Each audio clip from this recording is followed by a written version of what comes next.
Hard Hat's all about showing up to play hard, doing what it takes to win. If you want to cement legacy, win another. He's your third center. You don't want to pump him up too much, but it's hard not to. This is maybe the most I've ever agreed with you.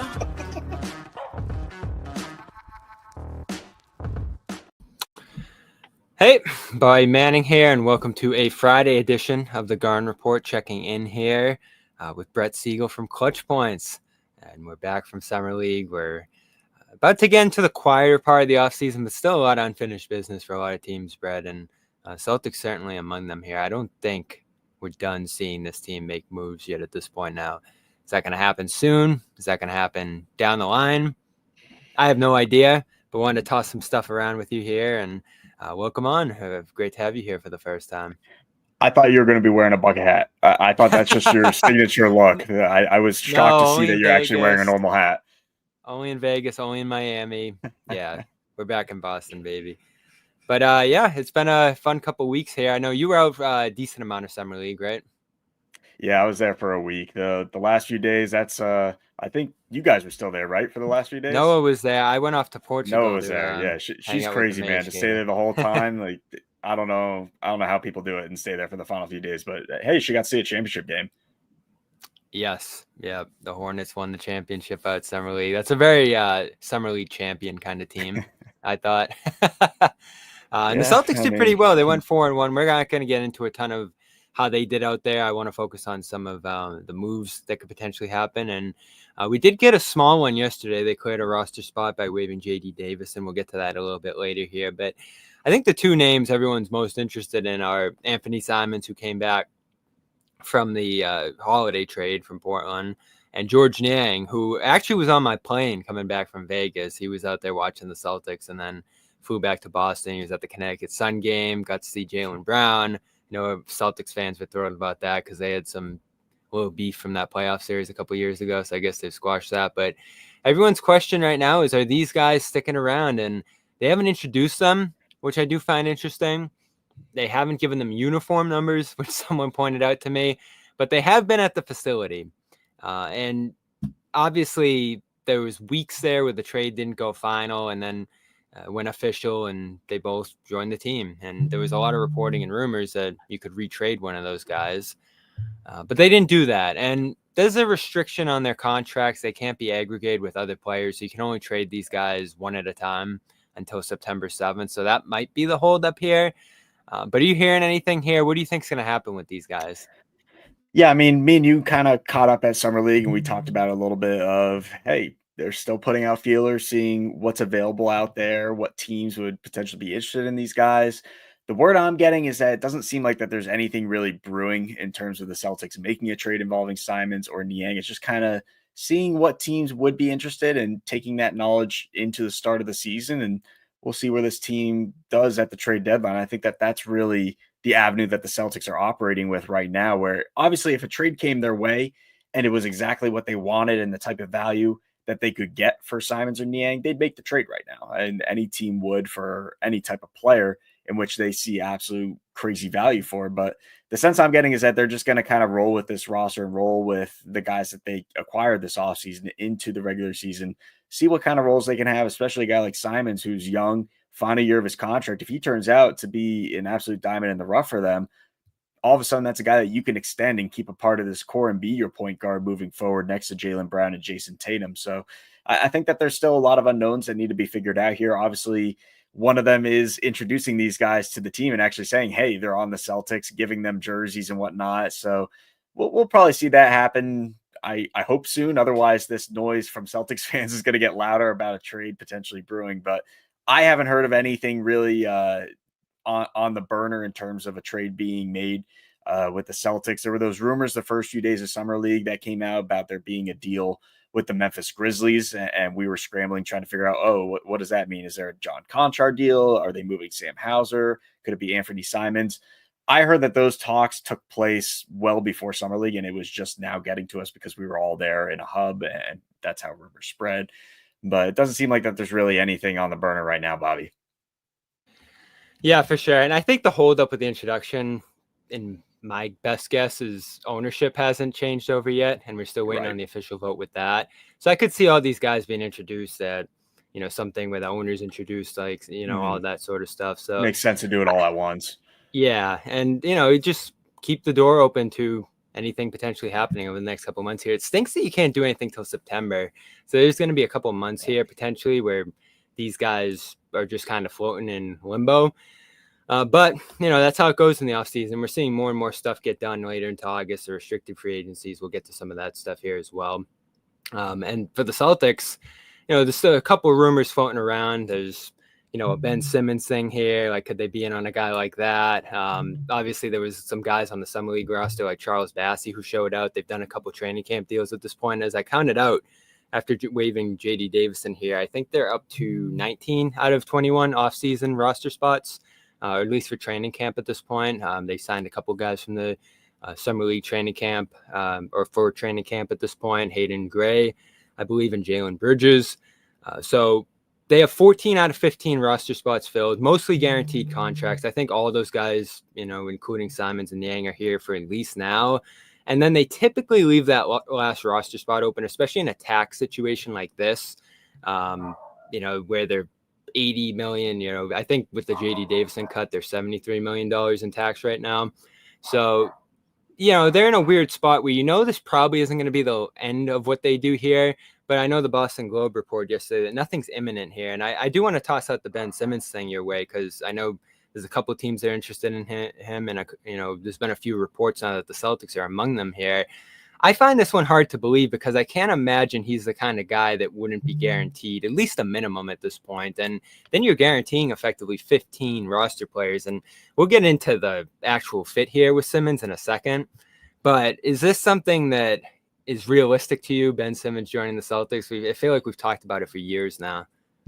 Yeah, I'm not as plugged into the Ben Simmons situation as other free agency situations that are out there, but obviously it's been widely reported that there's a mix of teams that are interested in him. The Knicks were mentioned, the Celtics. I know that the Kings do have interest there.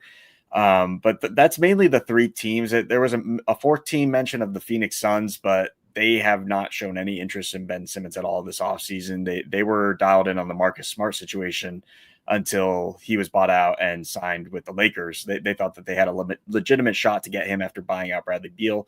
Ultimately, Luka Doncic stepped in and was able to coerce Marcus Smart to sign with the Lakers. So then they get the guy that Smart was cut for, and that's Jordan Goodwin. They signed him, and then they signed Jared Butler to a contract as well the other day. So they're pretty much locked in at the point guard position in Phoenix. They're not going to be going after Ben Simmons. It really seems like it's those three teams that were mentioned, the Knicks, the Kings, and the Celtics.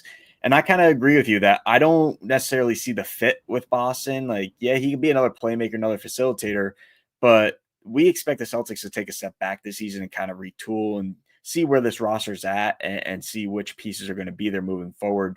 So when Tatum is healthy again, they can go back to competing for a championship.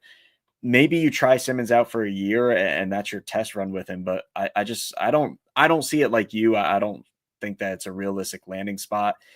One team that hasn't been reported, and this isn't me reporting anything. It's not breaking news. It's just my feel of who I think he would be great on. I think a team like the Atlanta Hawks makes a lot of sense for Ben Simmons because they need another facilitator in their backcourt. They have a lot of length, a lot of athleticism. They have shooters on the wing, and that's a type of system that Ben Simmons can really thrive in. So I don't necessarily know if there's interest there, but they do have a roster spot. They have the ability to sign a minimum. I think that would be a home run spot for him, but it does seem like it's going to be one of those three teams that we mentioned. Yeah, and as far as the fit goes, I'm not as opposed to it as I've been in the past, just because of what you said. There's not major stakes this year. So I guess this year, more than any other, there is the case to, all right, just try a guy like this. If no one else is interested, and he can obviously play some minutes here at the 5. Mm-hmm. And I don't know how well he fits at the 5 at this point in his career. Obviously, he's a guy who plays with the ball in his hands, and there's all the concerns that come with that offensively. But, if he can rejuvenate himself a little bit defensively, fit into some unconventional spots in this roster, he actually fits the style that they're trying to play, which is up and down a little more pace this season. Defensively, they're going to need some guys that can stop players on the perimeter. So I'm not completely opposed to it. I don't love it. I've never loved him as a player. And obviously, I think the last couple stops here between Brooklyn and the Clippers, he's shown himself to be limited. But, one was a team that was just in complete limbo, and he was injured with Brooklyn. And then the Clippers had other better options in front of them, obviously into the postseason and big aspirations to win. And the Celtics team just doesn't have that this year. So when I'm looking at the situation here, I'm not completely opposed to it. If they did sign him, took a flyer on it, again, the roster situation to me makes it a little dubious. And I think there's some other teams that probably present a better situation to him at this point. But if it's a minimum, and I've said this about pretty much anyone playing on a minimum for them, Damian Lillard, if that was a possibility at one point, the Simons thing's a little different because of the money here. I'd actually like to see him play and show if he can do something here. I'm not opposed to it because, again, the stakes just aren't massive this year. And my big issue with Simmons in the past, obviously years ago, was that you might have to trade Jaylen Brown for him, which I had no interest in. The big salary was another issue years ago. And then just his willingness to play different roles on a winning team, I had issues with. And again, we'll get to in a minute here, but I just don't see this being a team that's winning at a high level this year. They might be competitive. They might be better than people think, but they're obviously not contending for a championship this year. So a 1 year minimum, I don't know if that's what we're talking about here with them. I have no problem with that. And that's kind of where his market's at. No matter where he goes, it's going to be a 1 year minimum. So if he wants to join the Celtics and the Celtics are actually interested there in getting him and kind of experimenting with it, like you said, they don't really have anything to lose at this point, because whether or not they lose in the playoffs, lose in the play-in, it doesn't really matter. They're going into this season with the mindset that they're not the championship contenders that they were the last two seasons. So you can try different things out. That was kind of the mindset with Damian Lillard as well. And that's why there was mutual interest there. And he was going to be rehabbing his Achilles injury no matter what. You could pair him with Tatum while they're rehabbing that. And when he comes back, you can see if it works out on a small term deal. So if things work out with Simmons and the Celtics want him, they can go get him.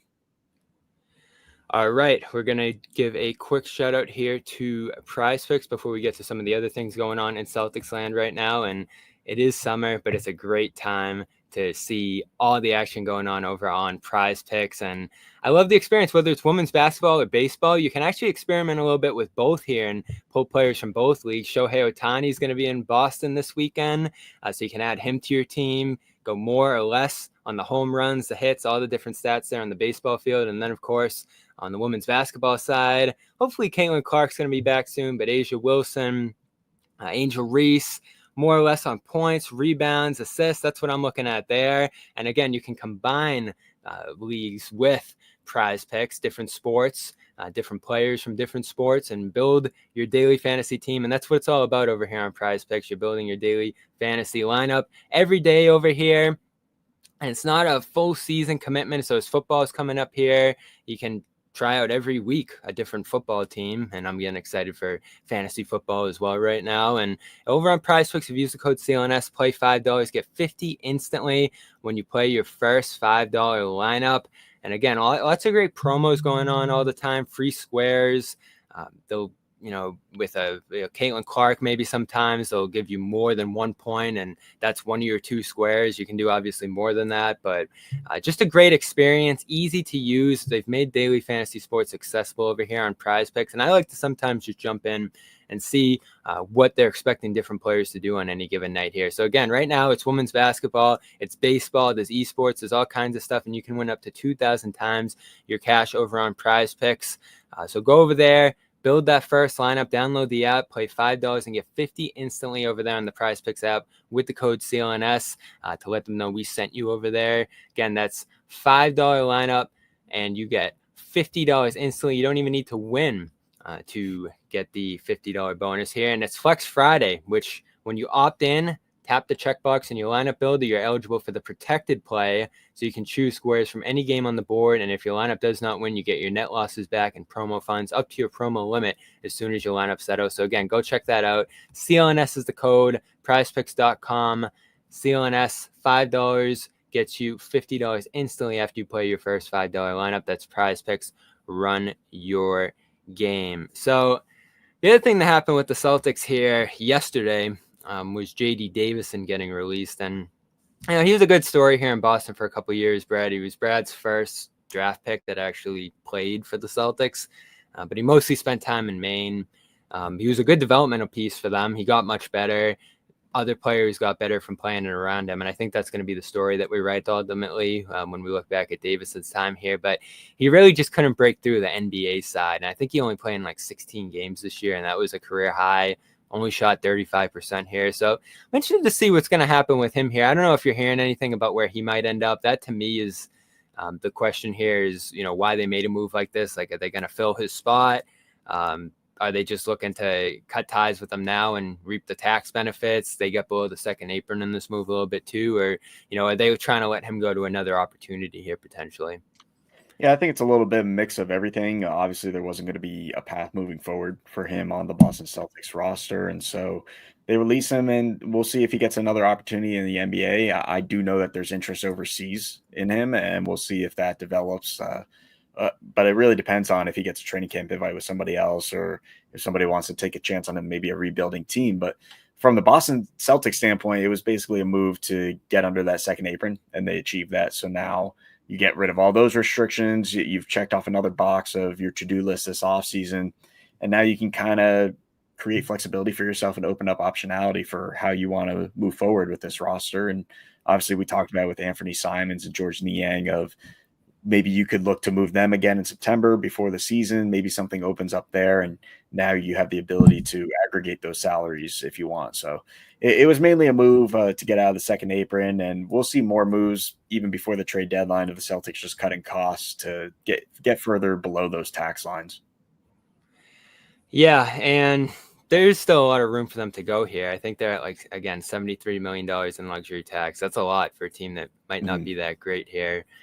So there could be other moves to follow. I tend to think Sam Hauser's safe as we toss all these different names around. I think that's a guy, unless they're blown away, that they're probably trying to hold on to at this point. And there was a lot of talk about him earlier this summer. I don't know the interest level you heard in teams around the league with him, but that's someone that would surprise me, them moving on from at this point. And then obviously Brown, White, there was a lot of talk about those guys moving earlier this summer, and it feels like they've shut that down at every turn as much as they can, despite that becoming a big story earlier this offseason. Yeah, and we did extensive reporting on it at ClutchPoints. We reported on the Utah Jazz inquiring about Jaylen Brown, and they were aggressively pursuing him before the NBA draft. Obviously, the ties to the Celtics there with Danny Ainge and his son coming over to lead their front office.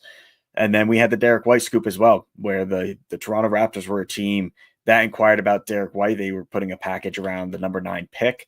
And the one player that I kept hearing that the Raptors wanted to move off of to bring in a guy like Derrick White was RJ Barrett. And obviously, from the Celtics perspective, probably not going to have a lot of interest in a player like that. So you'd have to get another team involved. There just wasn't really anything brewing on that front. You had multiple teams calling about Brown, even more teams calling about Derrick White, especially in the Western Conference. I mean, you can look up and down the list from teams like the Houston Rockets, Golden State Warriors. I'm sure the Lakers probably made a call there. They're always involved in those trade talks. But I do know that the Warriors and the Rockets were two teams that inquired about Derrick White and put out feelers to see what it would take to get him. And the Celtics did have an offer on the table that involved multiple first-round picks. They did not want to trade Derrick White. He's a player that they viewed as untouchable, just like Jaylen Brown and Jason Tatum. Again, untouchable in quotes, because if you get a package like a Rudy Gobert type package that the Utah Jazz got a few years ago, where you're getting pretty much every team's first-round pick and a young talent to build with, something that you have to consider. So I never like to use the term untouchable because anybody can be traded at any time in this league, as we saw with Luka Doncic. But those are basically the Celtics, in quotes, untouchables in a way, where Derrick White, Jason Tatum, Jaylen Brown, those are the three guys that they want to build around. They still believe that they have championship DNA with those guys as their core. And so you take a year off, you see where you're at, you're able to cut costs. And then ahead of the 26-27 season, we can see Brad Stevens and the Celtics be aggressive again to try to build this roster into a championship, just like they did when they traded for Kristaps Porzingis and just like they did when they traded for Jrue Holiday. Yeah, definitely. And so I'm interested to see what's going to happen here with the roster. And it does feel like a lot of these moves are a little bit of a ways off here. So looking at it all, we're going to see what happens here. I got to switch out my profile here real quick. Sorry, we're dealing with a quick technical. Boom. There we go. We're back. Two Bobby Mannings in the same broadcast. Almost two Bobbies here. Appreciate it. We had some technical snafus here, so appreciate producer Bailey helping out with that here. So we're good to go here again. The other thing I want to talk about that's kind of in flux too, and it doesn't involve the Celtics as much anymore. But Al Horford's still out there, and I know Brad Stevens has said that they're probably moving on from him at this point. He's moving on from them, whichever way that actually went there. So I want to see when he's going to sign here. And I know you've been talking a ton about Jonathan Kuminga in that situation. And it makes sense because they're pretty tight up against the second apron if they're going to give Kuminga a competitive offer here. And you need to be below that second apron line to sign a guy like Horford to a mid-level here. So I get that order of events and how that's holding up the Horford thing here with the Warriors. But I'm sure they want to actually get him in the building at some point and signed and introduce him to the fans and all of that. And as we've said with the other moves here, there's a little while to go until training camp and all of that. But there's just seems to be no resolution in sight to this. And this is what happens every year with restricted free agency. And a guy like Kuminga here is you just get stuck. This year in particular, there's no cap space. Maybe a team like the Nets could carve out some kind of offer sheet, but they don't seem super interested in that. There's the qualifying offer that Kuminga could take to, have a resolution here, and that doesn't seem to be likely at this point. So how long is Al Horford just going to have to float out here to wait to sign with the Warriors? And could he actually pivot if this takes too long? Well, you hit the nail on the head that the holdup is the Jonathan Kuminga situation, because if the Warriors go out and make all these moves and they start putting money on their books, a team like the Brooklyn Nets can come in and get Kuminga under value of what the Warriors think he is, sign him to a contract, and then Golden State can't match it. And then Kuminga will walk. Another team will have full control of him, and that is not a situation that the Warriors want. They entered this offseason with the mindset that if they are going to give up Jonathan Kuminga, they're going to use their leverage in this situation. They're going to get something for him. They're not just going to let him walk for nothing. And so that's kind of where the holdup is. It's a staring match right now between Jonathan Kuminga and the Warriors, where Kuminga and his camp have said that they want a contract around $30 million per year in annual average value. They'd maybe be willing to come down to $25 million for the right situation and the right stipulations on that. Warriors, to my knowledge, have not offered anything more than that $20 to $22 million range. And so that's where the holdup is. He doesn't want to be back with the Warriors. He doesn't see a path forward with them. There's people in the Warriors organization that do see a path forward, and they want him a part of these 25-26 plans. And whether or not that's to actually play him, I'm more of the belief from what I'm hearing is that it would be a short-term reunion where he would be there for half the year, and then they'd look to flip him when he becomes eligible to be traded in January before the trade deadline. And that's when there will be more of a market for a player like it, because this late in free agency, there's nothing really developing on the sign and trade front. You've had the Phoenix Suns and the Sacramento Kings put together trade packages for Jonathan Kuminga in sign and trade scenarios. The Kings package obviously came before their whole Dennis Schroeder sign and trade with the Pistons. And during that first week of free agency, nothing has really brewed since. The Warriors don't want to take back long-term contracts. They have demands of wanting young talent and a draft pick back for Kuminga that has not materialized to this point. And that's why we say this is something that could just continue to drag out until either side blinks. And until that happens, the Warriors are in a holding pattern with some other free agents that they pretty much have locked in at this time. Al Horford, D'Anthony Melton. Now it seems like Seth Curry. We can add to that list of three guys that could pretty much sign right now if they wanted to, but it's just the Jonathan Kuminga holdup that is just kind of derailed their offseason to this point.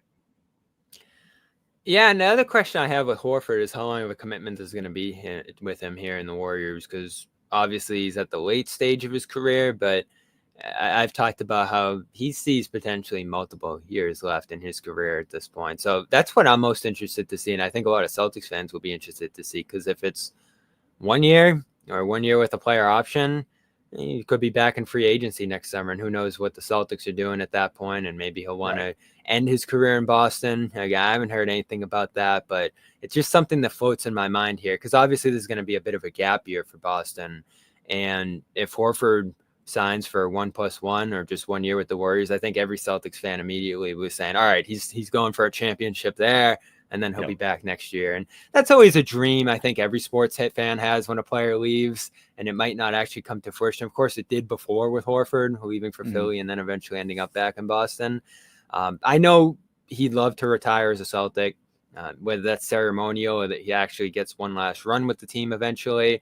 I think time will tell with Tatum's injury and how they build a roster over the next year plus here. But how long do you think he'll be with the Warriors here, if and when it does happen? I think it would be a 2-year contract, but it's going to be one of those 1+1 type deals where he has the player option in year 2, and it's probably going to be in that $5 to $5.5 million range for him. And so probably looking at a 2-year, $11 million, 11 and a half, if I had to guess. And like you said, he could opt out. He could maybe go back to the Celtics, and that makes a lot of sense to me. You have a chance to compete this year. You play in a system where you're still going to be able to be a starter in a way and be able to hold a significant role, and nothing would really change in terms of going from the Celtics to the Warriors. It's a similar style. He knows what to expect there. He's playing with veterans. He's going to be competing for a championship in the West, and his play style is going to be exactly the same, and his minute loads will be the same as they were with the Celtics. So nothing would really change there. It's just having that chance to actually compete.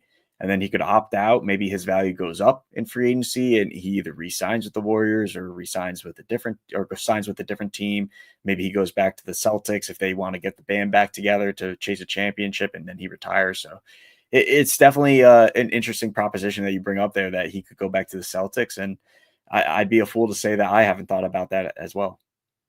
Yeah, definitely. And I think that's all just a dream for everybody right now, including the fans who would want him back. I see some in the chat here who are like, yeah, we don't want him back after he left again. But it's always mixed reaction when a player leaves. And in this circumstance, you understand it. And this is the big question here, Brad. I'm interested to hear your answer on it, because we're all debating it right now in Celtics land, and it's going to be a debate right up until opening night.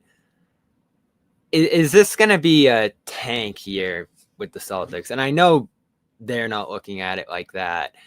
They have the, utmost expectation that they're going to be competitive and hang in there despite the losses. And obviously it's Porzingis, it's Tatum with the injury, and Horford and Luke Cornett. Just a staggering amount of talent that went out the door here for this team. And then we'll see how Jaylen Brown, he was out in Spain. There were some videos floating around of him looking pretty good after the surgery here. So, that's something you can be optimistic in. Derrick White's here. I like Peyton Pritchard. I keep seeing these lineups floating around of Simon starting over Pritchard. Pritchard, to me, is going to be starting on this team next year after what he did and what he's done and the veteran presence he's taken on here on this team. It's hard for me to imagine him not starting here. So, you got Pritchard and White, you got Brown.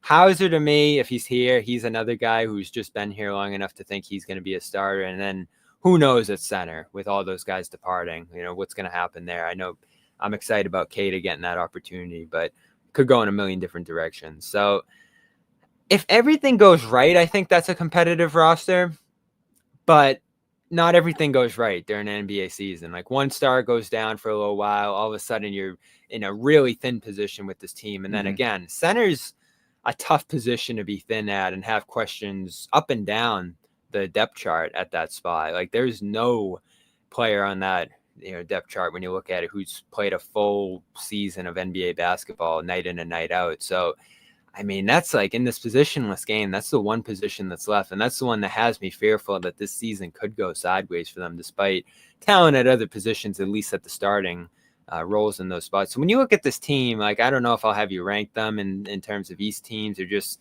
your general feelings on them going into this year. When you look at the roster right now, is this a team that can compete, or is this a team that's probably going to be in the lottery after maybe a play-in appearance or something like that? So based off of first look, I put them I would say their ceiling is maybe the 3 seed in the East, and I would say their floor, obviously floor is missing the playoffs. I don't think that will happen. I think they'll bottom out kind of as a playing team. But where I have the Celtics, and when we look at the bottom here, are the Celtics going to tank this season? It's a big question. I think it's kind of one of those wait and see situations where we see where they are in December after the NBA Cup. We'll see what their record is, how guys are doing, who's healthy. That's going to be the most important conversation. And then obviously as we head into January and the start of February in that trade talk season, that's when things are going to pick up for Simons and Niang and some guys that are on those expiring deals and not long-term commitments to the Celtics of, do they fit this timeline, and do they really fit in of what we want moving forward? Can they be a part of this team when Jason Tatum comes back? And can we look at these guys and truly say, yes, this guy is a guy that we can depend on our roster, and he can contribute in a playoff and NBA final setting? Those are the questions that Brad Stevens and this front office are going to have to talk about. And that's why I can't really give you a clear answer on that right now, because we don't have the answers at this time. It really depends on how the start of the season plays out, where the Celtics are in the standings.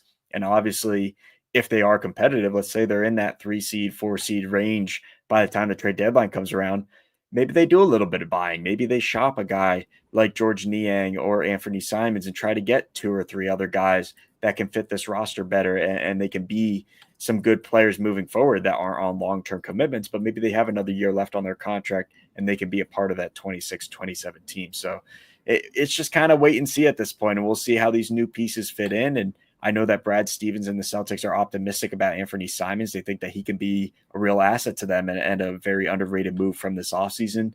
And if you put him on this roster from this past year with the way he shot the three-point ball, I think he would have been like the third or second best three-point shooter in Boston. And that's the way that they've been playing. Joe Mazzulla likes to play fast, shoot a lot of threes, and I think that it's going to be a good fit early on. Yeah, and that is the optimistic way to look at this, is a guy like that takes a step. Some of the younger players move along, and they looked okay in summer league. Like Hugo Gonzalez showed his strengths and weaknesses, and Baylor Shireman, I thought, even though he didn't shoot well, looked decent in all the other areas of the game. Walsh took a step there. So you're hoping to see those guys step up in Tatum's place, which are obviously impossible shoes to fill, but they're just going to have to do things a different way. And it definitely is running, definitely is finding ways to defend more aggressively, because I don't think they can just be that playback disciplined defense that they've been in the past. They're going to have to attack a little more on that end, right, just given the personnel that they have. And then that gets you out in the break, all those things. But when you look at the East here, and they're fortunate to some degree that the Bucks are in flux. The Pacers have a similar situation going on with Halliburton. So those are a couple of teams that you could potentially take advantage of. There's 3 teams that are in Tankville, with the Nets, Hornets, and Wizards effectively here. And the Raptors are borderline in that territory. Last year, they finished a little strong on the edge of that play-in mix. So they might take a step with some of the pieces they have here. But the Celtics, to me, are in a generally similar place. They're obviously below the Cavs, Knicks, Magic. I like the Pistons. I like the Hawks and what they've done there. So that's like 5-6 teams you can count on probably being ahead of them. The Sixers are another swing team. How healthy are they? They're above Boston if they're healthy. Yeah, and they might be below Boston again if they're not healthy. So that could be the 6 there. And then you have the Heat, who are pretty good. The Bulls, who are, another middling team. And then the Bucks, as we mentioned, who have Giannis. So that's going to be tough to top if he's healthy. So I don't know. What are we talking about here? 7, 8, 9, 10-ish for this team, depending on how things break. That's how I see it right now. And maybe it's not a bad idea by midseason, if you're 500 or even below 500, to just give up on the season. You tank the rest of the way, and you get a top draft pick. There's an argument for that? I think that there's absolutely an argument for that, because what kind of youth do the Celtics really have right now? Like you got some guys that are younger. You got Peyton Pritchard, Anfernee Simons, but if we're talking about tanking, he's probably not a part of the long-term core. You got Baylor Shireman, but you haven't really had a first-round pick in a little bit that you've been able to bring in and really implement into your system. And while people are saying that this 2027 class, or the 2027 class they're saying is weak, whatever it is, but this 2026 class next year is loaded. So if you can end up with a top 10 pick, you can get a guy that you can immediately plug into your system, and he can help you in the playoff contention status, kind of like how the Mavericks, it's a bad example because he's the number 1 pick, but a guy like Cooper Flagg, you draft him and he's immediately going to contribute to your championship pursuit and your playoff pursuit in the Western Conference. There could be a similar avenue there for the Celtics, where if they go into full tank mode and they end up with a bottom 10 record as a result, and they just rest guys in quotes because of injuries, and they just sit guys and play some of their youth and develop further, maybe there's a chance that they can end up with one of those top draft picks, and maybe they get lucky, and that completely changes their outlook moving forward.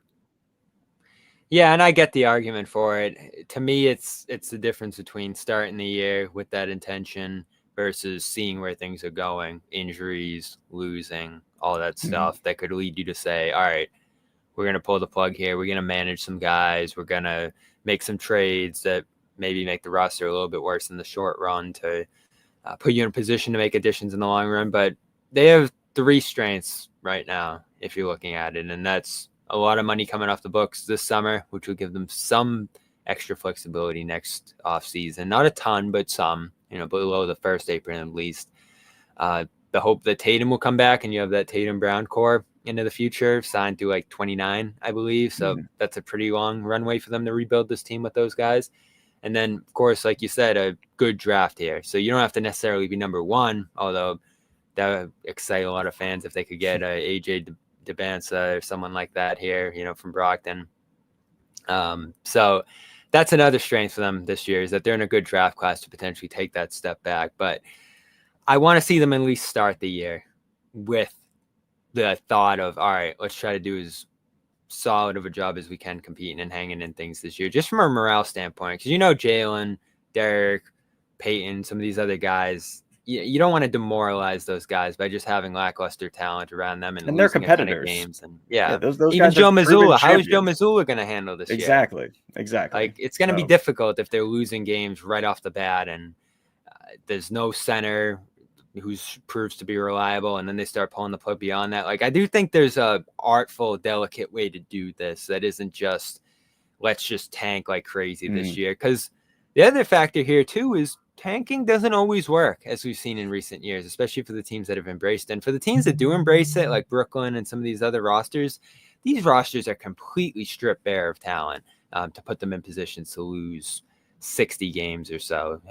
So it's difficult to lose to that level. Now, again, another thing that helps them here is the Mavericks just got the number 1 pick from the play-in tournament, and that's certainly possible here with the new odds. So I guess if they're in the play-in tournament or just below it, that might be good enough to at least get them a decent pick and a starting point, like you said. Because when's the last time this team's drafted high? Jason Tatum? Like, that's what you have to go back to at this point. Yeah, and it's really going to be entering. I think I'm with you. They're going to enter the season as competitors, and they're not going to look at this as a tank job entering the year. Jaylen Brown, Derrick White healthy, Peyton Pritchard, we know what he brings to the table, and with Joe Mazzulla's intensity, if you tell that guy to tank, I don't know how that's going to go over. So that they're going to be a decent team to begin the year. I think that they're going to be more successful than people are giving them credit for right now. And we'll kind of wait and see what they look like in December and heading into January, because at that point, that's when a decision would probably be made before the trade deadline, because you're going to have to make a decision on Anfernee Simons. You're going to have to make a decision on George Niang and some of those other guys on expiring contracts if you want to move them at that point, or if you're just going to continue with what you have and try to make the play-in tournament. So that's kind of where I'm at with things. And when I talk about the tank, I don't really see that being an option entering the year. That's just more of, we'll see what they look like at the halftime buzzer for the NBA season. And then if things aren't going well, if it doesn't look like that they're going to be in the conversation in the East, then you can just kind of give up on things and just try to get a high draft pick at that point. A couple of the other headlines this week while I was away here: Marcus Smart signed with the Lakers, which is interesting. It's definitely a weird visual for Celtics fans to see him in the purple and gold out there, but I'm just to see how that looks, him playing with Luka, him with LeBron, actually in a situation where he can win. And I thought the Grizzlies were a good fit for him, just didn't go well health wise. The games played for him last couple of years are scary, so we'll see. I'm hopefully optimistic that things can go well for him out there, although there's a lot of questions about how that thing's going to go there. And LeBron, I guess he's a Laker for now. Yeah, that's the talk. He's not going to be bought out. He's not going to be traded. During Summer League, though, the talk is that this could be it. This could be the final ride for LeBron James in his year 23 season. He's always talked about playing 23 years. He's always talked about playing with his son. He got the chance to do that, and he'll get the chance to do so for a second year. People are talking about, maybe he'll want to play with Bryce James, who could be drafted next year, but I don't see that happening. I don't want to put all my eggs in one basket, because we've been talking about this for 3-4 years now that, this could be LeBron's final season, and he just keeps playing, and he's still the face of the league and a top 10 player when he's healthy. But it does seem like that there are more legs to it this year, and especially due to his off the court ventures, he's getting more involved with his business ventures off the court. He's getting more involved with some Amazon stuff. They've been pursuing him to potentially line him up in a post-career opportunity. And then there's the talk of NBA expansion. And we know that Las Vegas is going to be getting a team at some point. LeBron has talked about wanting to be a part of an ownership group going to Las Vegas. And he's been planting the seeds behind the scenes there. And he's been doing more and more of that this offseason. And he's just been enjoying it with his family. And he hasn't been spending a lot of time talking about hoops, hasn't been talking with his teammates or talking with the Lakers. It seems like that the Lakers are going one way, LeBron is going the other.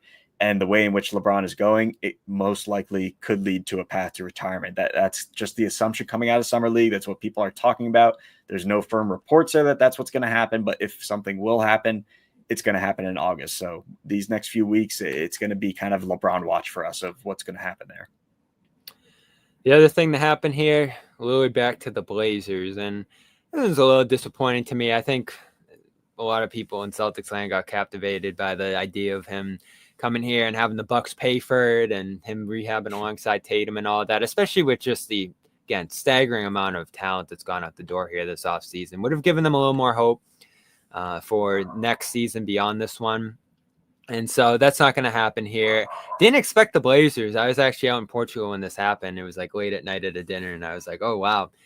That wasn't on my radar. But I did hear that he reached out to Drew Holiday after Holiday ended up there and was like, this is a great situation. You know, assured him after there was some reporting out there that Holiday wasn't thrilled about ending up in Portland. And of course, I'm sure Lillard knew at that time and maybe even said as much that he was going back to the Blazers too here. So obviously going to miss a lot of this year. He got a great payday here relative to where he's, you know, where he might have gotten one elsewhere. I know there's some offsetting stuff with the Bucks there in terms of who's actually paying him, but this one to me, maybe I should have thought about this one a little more. I'm sure, you know, some people were talking about the possibility he could end up there, but you know, the three teams you heard first with the Celtics, Warriors, near his native Oakland, and the Lakers. And you just didn't hear a ton of Blazers buzz leading up to this one, but it makes all the sense in the world. He'll get to play a lot there. He'll get to mentor the younger guys. His press conference, I know Chauncey Billups was talking about him being an assistant coach effectively this year out there. And then obviously Holiday joining him, which is crazy because those guys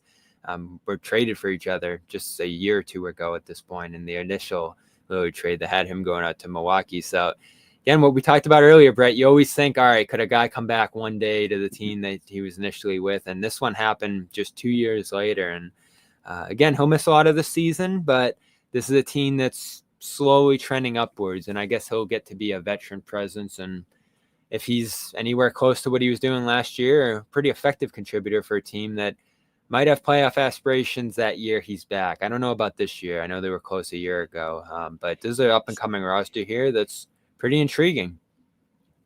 And especially in the West, with how crowded it is and all those teams, there's never a given opportunity that any team is going to be in the playoffs or in the play-in for that matter. But with Damian Lillard, I mean, it was always something that we had to keep in the back of our head, that he could go back to Portland. He's always talked about how he's loved the area. It's where his family is. And with him being injured, he was going to go back to Portland and rehab regardless of where he signed with this season. So it was just kind of something that we didn't give much thought to of being an expected landing spot, but it was always there. Everybody that I had talked with at Summer League, they were talking about the Celtics. They were talking about the Warriors. There was talk of, hey, he could sign a minimum with the Miami Heat possibly, because that was the team that was labeled as they were the front runners to get Damian Lillard. Yeah. So there was a lot of talk of playoff teams, and no one thought that he would go to the Blazers, but every conversation would end, hey, maybe he'll go back to Portland. And you just kind of laugh it off because you don't see it being a real possibility. But then when you walk away from the conversation, you're like, maybe it does make sense that he just goes back to Portland. And that's ultimately what happened. So I don't want to say I was shocked by the decision or surprised, but it does kind of raise the eyebrow a little bit of, well, why didn't he go back to a team that had a chance to compete? And the main answer is family. He just wanted to be closer to his family. He wanted to go back to the organization that gave him his opportunity and that he spent over a decade with. And it's a really good feel-good story around the league of him going back to Portland. And like you said, it offers more hope that some other players may be able to mend their relationships with previous teams and end their careers there. Yeah, Giannis included, who's obviously trying to make it work with Milwaukee here, and doesn't look like he's going to be moving this offseason at the very least. Was it anything close with the Celtics from what you heard? For Giannis? For Lillard. Oh, for Lillard, yeah. In my mind, and people had asked me this, I did a little question and answer that got way over aggregated when I was doing the question and answer on Twitter out in Las Vegas. People were asking me what's up with the Lillard situation. And I said, in my opinion, I feel like Damian Lillard and the Boston Celtics, that's the number one option right now. And you had those other teams. You had the Warriors, you had the Heat, the Timberwolves, and don't forget about Portland. It could possibly be a situation. That's what was said. And some people took that as me saying that Damian Lillard is going to the Celtics. That wasn't the case whatsoever. To my knowledge, there was an offer there, and Jason Tatum was trying to get Damian Lillard to go to Boston, and he was interested in them, and he gave it some thought. But at the end of the day, it was just a family thing. He wanted to go back to Portland, and there was really no turning back at that point. There's no denying a player that wants to choose his family over anything else. Yeah, and so that's where the Celtics stand here. 14 players now under contract. They waived JD Davison here today. Is there anything else you're hearing Celtics related at this point, or are they just pretty much where they're at this point until something changes? Yeah, it's pretty much this is what their roster is looking like. And if I had to give my best estimate, I'd say that this is most likely the core that they're carrying in to the 25-26 season. Maybe they look to move one of those other guys that are on a smaller contract, or maybe they look to dump Jordan Walsh because I don't think that his contract's fully guaranteed yet. They could do it. I don't think that they will. I think that this is the roster that they're going to carry into the season. They got under the second apron. They can still make further moves down the line before the trade deadline. And I think that's kind of where we're at here. We're going to wait and see what this team looks like by midseason. And then that's when Brad Stevens is going to get aggressive. He may pull a trigger to be seller, but the one thing that we've always seen with Brad Stevens is that he always has his pulse on trades. He's always looking to make moves to make his team better. And it would not shock me if he goes out and flips a guy like Anfernee Simons, George Niang, or one of those middle tier contracts for somebody that could come in and contribute for that 26-27 and that 27-28 season when the Celtics do expect to be championship contenders once more. Yeah, particularly at center. I think that's the question now for everybody is how they're going to get back to competency, I guess I would say, at center. And I like Luka Garza. I just spent a week on Portugal with Nemesh Keita. I got a story coming on that this weekend, I believe. So I'm looking forward to seeing him get an opportunity there. Amari Williams looked solid in Summer League, and Charles Bassey's out there too. Had no one signed him yet, so maybe he at least gets the camp for Boston after a really solid Summer League, and still surprised no one's picked him up after what he did out there. But we'll see. And again, 19 out of 21 off-season roster spots filled for the Celtics right now, so maybe a few training camp invites to come. Maybe something will actually actualize on that Ben Simmons front. Feels like that decision's going to come soon here. Seeing where he ends up. I don't expect it to be the Celtics, but we'll see. And again, this is the Garden Report podcast, proud member of the CLNS Media Network. So hit subscribe, turn on notifications when a new video drops. We're live whenever news breaks, and there hasn't been a lot of breaking news lately outside this Davison release yesterday. And of course, subscribe to all our channels, Celtics All Access for behind the scenes content. We'll have some stuff from this Portugal trip coming up out there, along with our interview with Keita that we had out there, NBA history for all the latest on the history front. Patriots press pass training camp is underway, and those guys are killing it down there at Gillette. Is a optimistic season begins for the Pats at the very least, the first full one for Drake May out there. So been loving watching all the content coming out of there, and Bruins Rinkside as their off season continues as well. So subscribe to all those channels, and again, turn on notifications here on CLNS Media and Celtics All Access for whenever news breaks. We go live here on the channel whenever that happens. And thanks again to Brett for stopping by for the first time. You can find all of his work over at ClutchPoints.com. Anything else you want to shout out, Brett? Enjoy the rest of the summer because it should be a lot quieter than it was last year. We don't have the Olympics basketball, which is actually nice because that was like a season in itself. Yep. And we do have a little bit of free agency stuff still playing out. We still got the Kuminga and some of those other restricted free agency situations to watch, but we'll see. I don't really expect anything to be happening anytime soon. So go to the beach, enjoy the nice weather while you can, and spend some time with your family, NBA fans, because I know a lot of you have been locked in on your phone. So take a break.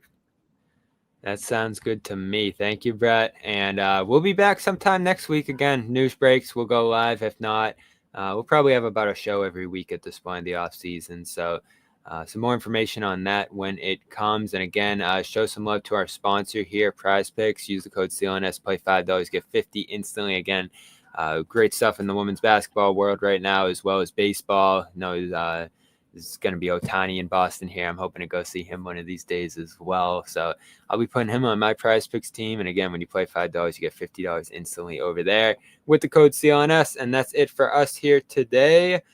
And we will talk to you next week. For Brett, I am Bobby Manning, and we are out of here. Have a good weekend, everybody. No one's sneaking a vegan brownie by me, I'll tell you that. Okay, you know what, John? We're going to do it. You have to feel that way too, Bobby. I have to feel that way. Let's Yeah. slide Al over and make Luke your first center. Bobby, we gave you Luke hour early. We're not going to end this on a damn conversation about Luke